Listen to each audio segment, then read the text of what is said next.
Assalamualaikum warahmatullahi wabarakatuh. Alhamdulillahirabbil alamin. Puji syukur kita panjatkan kehadirat Allah Subhanahu wa taala karena berkat rahmat dan hidayahnya lah kita dapat melanjutkan perkuliahan hari ini. Sebelumnya yang terhormat Ibu Dwi Reski Anandari Sulaiman, SPSI, MSI selaku dosen pengampu mata kuliah Psikologi Pendidikan dan juga teman-teman yang sempat hadir pada hari ini. Perkenalkan, nama saya Nur Fadlia Sabuddin selaku moderator dan juga anggota dari kelompok 4 dan juga rekan-rekan kelompok saya Nur Mujahidah, Ahmad Hadian Safwan Zaki dan juga saudari Husnul Hatimah. Baiklah, tanpa membuang banyak waktu, selanjutnya saya akan menjelaskan materi pertama. Baik, materi pertama yaitu konstruktivisme sosial.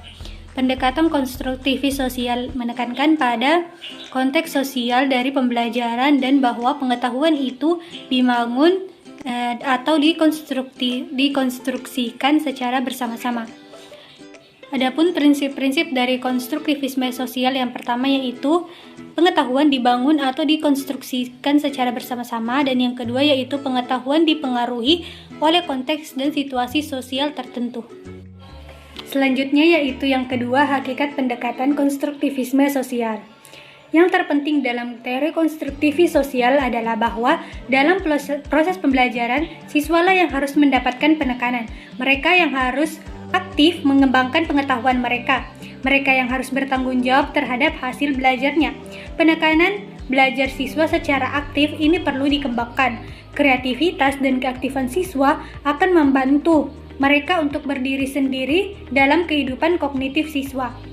Beberapa hal yang mendapatkan perhatian pembelajaran konstruktivis yaitu yang pertama, mengutamakan pembelajaran yang bersifat nyata dalam konteks yang relevan. Yang kedua yaitu mengutamakan proses. Yang ketiga, menanamkan pembelajaran dalam konteks pengalaman sosial. Dan yang keempat, pembelajaran dilakukan dalam upaya mengkonstruksi pengalaman. Konstruktivis sosial dalam pembelajaran. Nur dan Wikandari mengatakan bahwa pendekatan ini merupakan penerapan pembelajaran komparatif secara luas, berdasarkan teori bahwa siswa lebih menemukan dan memahami konsep-konsep yang sulit jika mereka saling mendiskusikan masalah tersebut dengan temannya. Penekanan pada hakikat sosial dalam belajar dan penggunaan kelompok sejawat untuk memodelkan cara berpikir dan saling mengemukakan dan meluruskan kekeliruan. Dalam hal ini, siswa diharapkan pada proses berpikir teman sebaya mereka. Metode ini tidak hanya membuat hasil belajar terbuka untuk seluruh siswa, tetapi juga membuat proses berpikir siswa lain lebih terbuka untuk siswa lainnya. Selanjutnya, adapun tahapan-tahapan pembelajarannya yaitu yang pertama, persepsi. Pada tahapan ini dilakukan kegiatan menghubungkan konsep awal, mengungkapkan pernyataan-pernyataan dari materi sebelumnya yang merupakan konsep persyaratan. Kedua, eksplorasi. Pada tahapan ini siswa mengungkapkan dugaan sementara terhadap konsep yang mau dipelajari. Ketiga, yaitu diskusi dan penjelasan konsep. Pada tahapan ini, siswa mengkomunikasikan hasil penyelidikan dan temuannya. Dalam tahapan ini pula, guru menjadi fasilitator dalam menampung dan membantu siswa membuat kesepakatan kelas, yaitu setuju atau tidak dengan pendapat kelompok lain. Selanjutnya, pengembangan dan aplikasi. Pada tahapan ini, guru memberikan penekanan terhadap konsep-konsep esensial. Kemudian siswa membuat kesimpulan melalui bimbingan guru dan menerapkan pemahaman konseptual yang telah diperoleh melalui pembelajaran saat itu, melalui pengajaran tugas. Nah, selanjutnya akan dilanjutkan oleh saudari Husnul Hatimah. Selanjutnya, karakteristik konstruktivis sosial. Peran guru dalam pembelajaran yaitu harus menciptakan banyak kesempatan bagi murid untuk belajar dengan guru dan teman sebaya. dalam mengkonstruksi pengetahuan bersama. Jadi, guru berfungsi sebagai fasilitator dan pembimbing ketimbang sebagai pengatur dan pembentuk pembelajaran anak. Berikut ini beberapa karakteristik kelas konstruktivis sosial, yaitu yang pertama, tujuan penting dari kelas ini adalah konstruksi makna kolaboratif. Yang kedua, guru memantau perspektif, pemikiran, dan perasaan murid. Yang ketiga, guru dan murid saling belajar dan mengajar. Yang keempat, interaksi sosial mendominasi kelas. Yang kelima, kurikulum dan isi fisik dari kelas mencerminkan minat murid dan dipengaruhi oleh kultur mereka.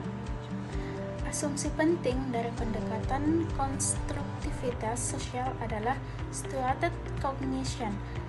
Stated cognition mengacu pada ide bahwa pemikiran selalu ditempatkan dalam konteks sosial dan fisik, bukan dalam pemikiran seseorang.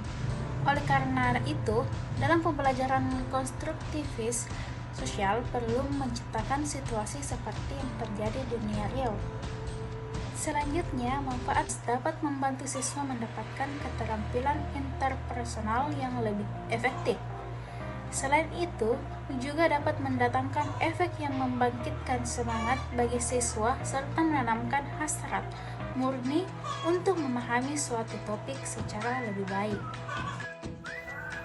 Selanjutnya yang keenam, kelebihan dan kekurangan dalam menggunakan model konstruktivis sosial. Yang pertama itu adalah kelebihan. A. Pembelajaran berdasarkan konstruktivis sosial memberikan kesempatan kepada siswa untuk mengungkapkan gagasan secara eksplisit dengan menggunakan bahasa siswa sendiri, berbagai gagasan dengan temannya, dan mendorong siswa memberikan penjelasan tentang gagasannya. B. Pembelajaran berdasarkan konstruktivis sosial memberi pengalaman yang berhubungan dengan gagasan yang telah dimiliki siswa atau rancangan kegiatan disesuaikan dengan gagasan awal siswa, agar siswa dapat memperluas pengetahuan mereka tentang fenomena dan memiliki kesempatan untuk merangkai fenomena, sehingga siswa terdorong untuk membedakan dan memadukan gagasan tentang fenomena yang menantang siswa. C. Pembelajaran konstruktivis sosial memberikan siswa kesempatan untuk berpikir tentang pengalamannya. Ini dapat mendorong siswa berpikir kreatif, imajinatif, mendorong refleksi tentang model dan teori, mengenalkan gagasan-gagasan pada saat yang tepat. D. Pembelajaran berdasarkan konstruktivis sosial memberikan kesempatan kepada siswa untuk mencoba gagasan baru, agar siswa terdorong untuk memperoleh kepercayaan diri dengan menggunakan berbagai konteks, baik yang telah dikenal maupun yang baru. Dan akhirnya siswa memotivasi siswa untuk menggunakan berbagai strategi belajar. E. Pembelajaran konstruktivis sosial mendorong siswa untuk memikirkan perubahan gagasan mereka setelah menyadari kemajuan mereka, serta memberi kesempatan siswa untuk mengidentifikasi perubahan gagasan mereka. Selanjutnya F, yang terakhir. Pembelajaran konstruktivis sosial memberi lingkungan belajar yang kondusif, yang mendukung siswa mengungkapkan gagasan, saling menyimak, dan menghindari kesan selalu ada satu jawaban yang benar. Selanjutnya yang kedua, kekurangan. A. Siswa mengkonstruksi pengetahuannya sendiri. Tidak jarang bahwa hasil konstruksi siswa tidak cocok dengan hasil konstruksi para ilmuwan, sehingga menyebabkan miskonsepsi. B. Konstruktivis sosial menanamkan agar siswa membangun pengetahuannya sendiri. Hal ini dapat membutuhkan waktu yang lama dan setiap siswa memerlukan penanganan yang berbeda-beda.